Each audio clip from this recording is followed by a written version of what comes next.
What is up, guys? Back with another video. Today I'm going to show you a neat little program that I use to be able to organize and figure out what my songs, where my songs come from, the artist, the album name, and also the genre in some cases.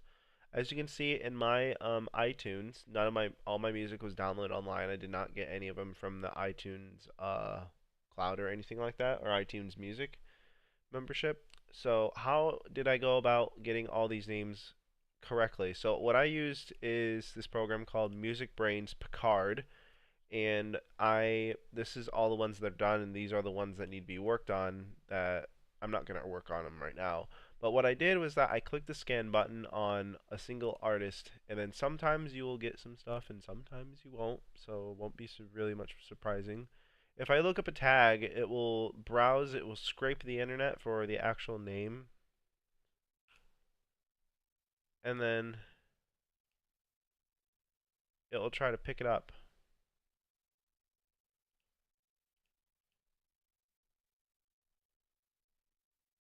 Acoustic ID, as you can see.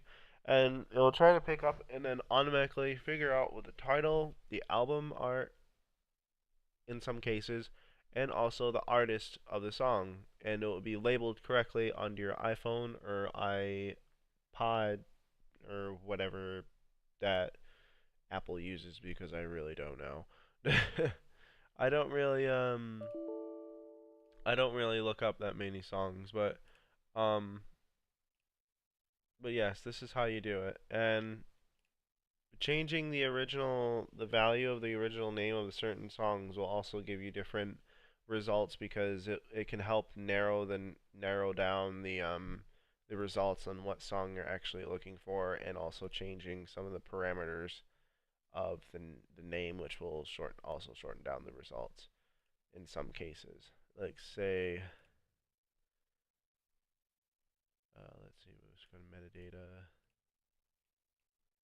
But yes, if like file naming is quite different. If you like this right here, getting the correct file name will also make it detect the song really easily.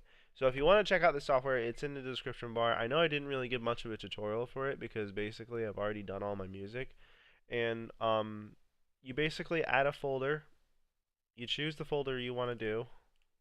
It automatically loads up all the files that are in there, or if you want to just do one song, that's okay. But it's great for batch searching. So or searching in batches. So after once you choose the folder or file, whatever you want to do, you click scan and look up, and then you save it, and then you're done. I'll catch you guys in the next video. Hit the like and subscribe, and I'll see you guys on the next one.